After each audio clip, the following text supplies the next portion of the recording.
All right, today we're going to peel back the pages of a story that's not just a classic, it's a true revolution in literature.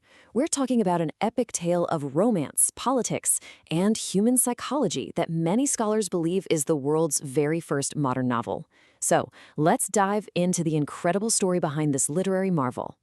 So, here's the big question, the one that makes this whole thing so mind-blowing. Could a work with this kind of profound psychological depth, something that feels so incredibly modern, have been written over 1,000 years ago?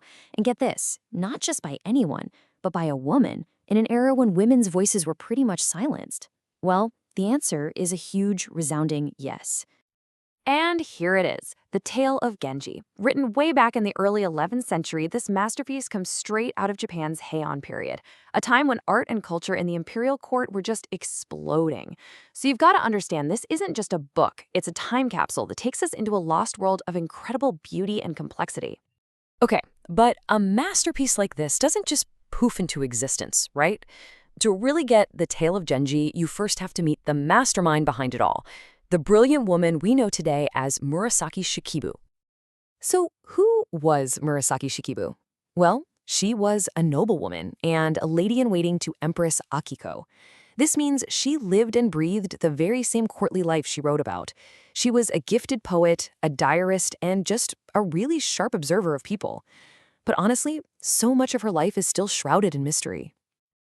And this quote, this tells you everything. It's from her own diary. Her father, seeing how incredibly smart she was, actually said this to her. It just perfectly captures the world she lived in. Her genius was obvious, but her gender was seen as this huge limitation. And yet, she went on to create something that would outlast entire empires. Being a lady-in-waiting meant she had a front-row seat to the whole show, all the intricate dances of power, ambition, and love inside the court. She even secretly learned classical Chinese, the language of scholars and government, which was a total boys' club back then. All these observations, all this secret knowledge, that's what became the raw material for her epic story. So, now that we've met the incredible creator, let's turn to her creation, the unforgettable hero at the very heart of this sprawling epic. This novel is massive. We're talking over 1,000 pages, 54 chapters, and it all follows the life of one man, Hikaru Genji. They call him the Shining Prince because, well, he's impossibly handsome, a brilliant artist, a gifted poet. He's the romantic hero at the center of this entire world. But Genji's life is anything but simple. Yeah, he might be the emperor's favorite son, but he's not the heir to the throne. See, the actual heir apparent's mother is the super powerful Lady Koki Den. Genji's mom was just a low-ranking concubine. So to protect him from all the dangerous political games in the court, the emperor actually removes him from the line of succession. And that right there, that sets up the central tension of his entire life. He's got all the charm of a ruler, but none of the power. Okay, wow, look at this chart. Now, don't panic, you do not need to memorize this, I promise. It's really just here to give you a sense of how insanely complicated his world was. He had to navigate this dense, tangled web of relationships. Every single person, from his rivals to his many, many lovers, was part of this intricate political and social game. The plot is way too big to summarize in a few minutes. I mean, we'd be here all day.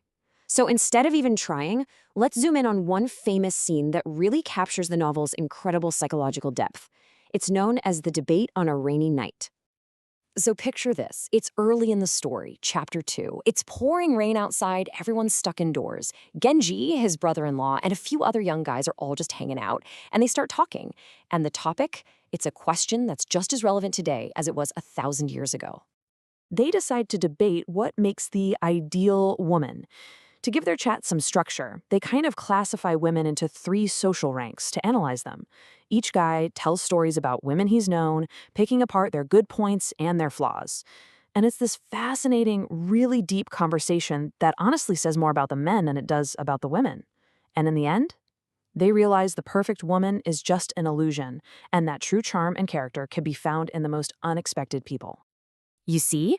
It's moments just like that one, so human, so thoughtful, that really show why this novel has survived for a millennium.